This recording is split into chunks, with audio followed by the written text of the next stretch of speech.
Hi guys, it's Levy Wonder. I am just coming at you because I wanted to talk about my first orientation / meeting about my bariatric surgery. It's kind of a preliminary that you have to do. You don't really have a choice. If you want to have this surgery, you have to go to meetings, you have to go to nutritionists, you have to see a shrink, you have to get approved by a bunch of different doctors just to make sure that this is actually something that you want to do and it's actually something that your body can handle. Before I went into this session, it's just basically an information session, I had really acquired a lot of information already. So when I went in, I knew everything they were going to say. I knew everything they were going to talk about. So I guess that means I was bored the whole time.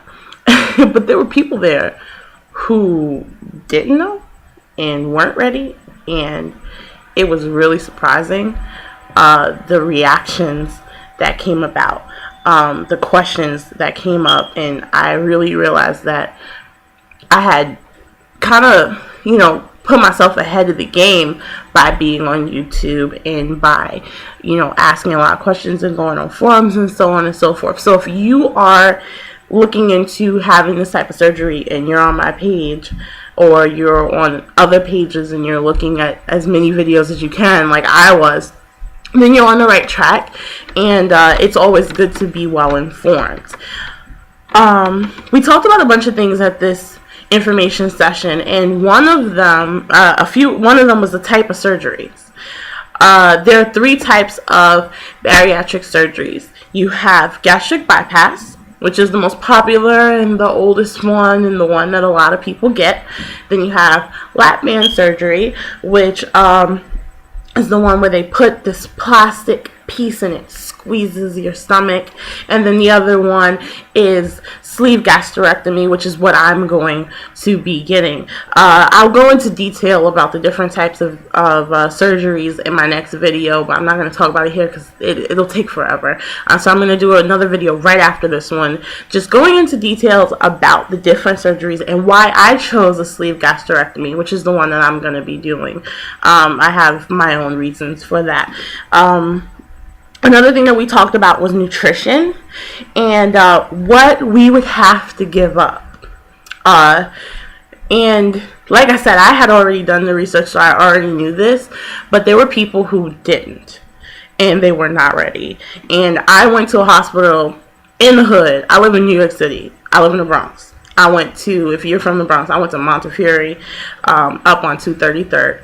I was in the hood, and you cannot tell an auditorium full of middle-aged obese African Americans that they cannot smoke, have beer, or any carbonated vegetables, and they have to give up fatty foods and different things like that. There were people there, and there were audible gasps.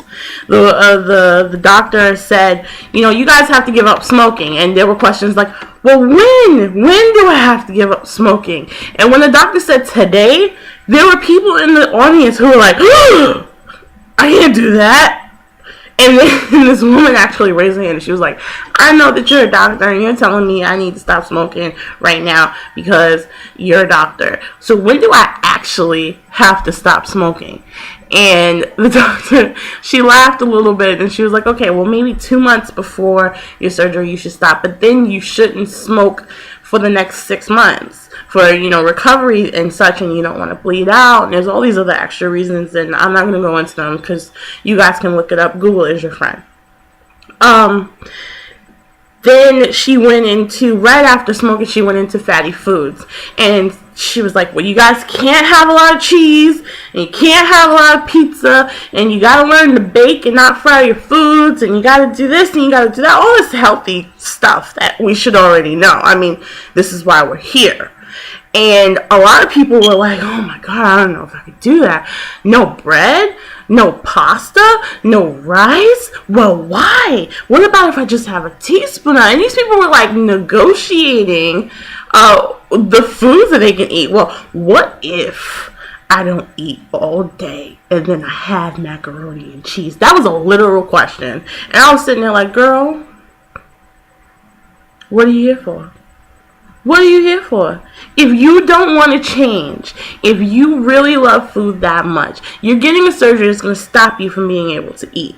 So you know this. What are you here for if you can't stop? What are you here for if you're going to get upset? And that leads into my next thing, because something really funny happened. We were talking about carbonated drinks. You must not, please don't drink carbonated beverages. They say ever again after your surgery, but honestly, it's about the first year or so, especially the first 6 months of your surgery. You should not be drinking carbonated beverages. And the doctor went into detail about this. She said if you drink a carbonated beverage and you have not completely healed, you can do one of two things. The bubbles will expand and burst and stretch your stomach out. And if you drink too much of it, the bubbles will expand and burst, and then your stomach will expand and burst, and you can die. It is very dangerous to drink carbonated beverages when you just had this type of surgery, especially the sleeve surgery, which is really what she was talking about because of the stitches. I'll go into that later. There was a woman in the crowd who was like, I heard her. She was with her kids, and she was like, carbonated beverages. Beer? Can I have beer? And she raised a hand, and she goes, can I drink beer?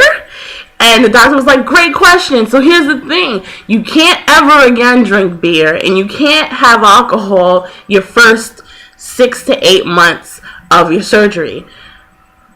I swear to baby Jesus, this woman got up and left like, fuck this shit.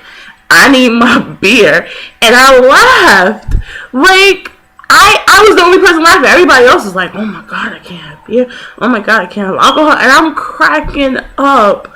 Like, dude, she didn't say you had to stop drinking. She said you can't have beer. You can't live without beer. That's insane. But we all have our own addictions, and I'm not judging anybody, but that's just not me. Like, I have no problem giving up things if it's gonna make me better, because I'm doing this for myself. I love to eat. I love food. I love having 2-3 plates, but I don't love not being able to be a healthy, active 24-year-old. So I'm giving it up because I love myself more than I love food. So that's my rant about that. That just really annoyed me, and I thought it was really funny that she was just like, nah, fuck out of here. I'm not doing that. I need my beer. We all have our priorities, and that was one of hers. My next thing that I wanted to talk about was portion control. I had never gotten the actual measurements of what I would be able to fit in my stomach. So this is something that I learned at this seminar, which was, it's about 4 ounces at a time. And I'm thinking about 4 ounces, how much is that? And someone was like, that's about a shot glass. And I thought it was funny, but it's true. It's roughly about the size of a shot glass. That's all you're going to be able to take in at a time for at least the first couple of months to a year. And it kind of freaked me out. I kept thinking, well, how am I supposed to survive off of that? But I had to listen closely because it's 4 ounces at a time. So, of course, I'm going to be able to put more into my body. I'm just not going to be able to put as much in my body at one time, like I'm used to. The other thing that really interested me was people talking about skin and what to do with it afterwards, and all the skin that's going to be left over. And that's honestly something that I'm really worried about.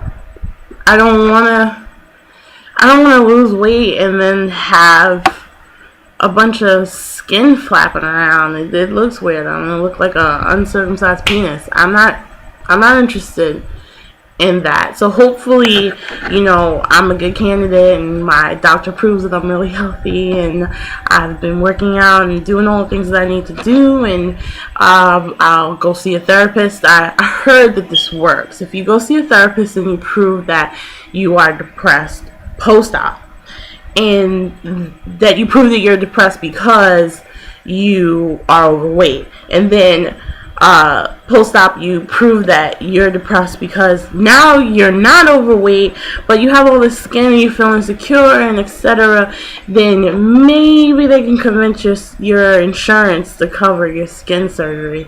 So I might do that. I might just go on that crazy a little bit so they'll pay to get rid of my extra skin. Or hopefully I don't have any extra skin, but we'll see what happens.